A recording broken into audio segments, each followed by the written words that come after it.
Welcome, today I'm with Nokia G50 5G and I'll show you how you can check your battery temperature on this device.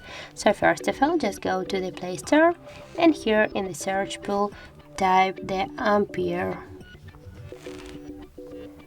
So as can you see, we have to get this application. So tap to install and wait a few seconds while this application is installing. Now tap to open. Click yes, I agree, be close, and here on the left down corner just tap to OK.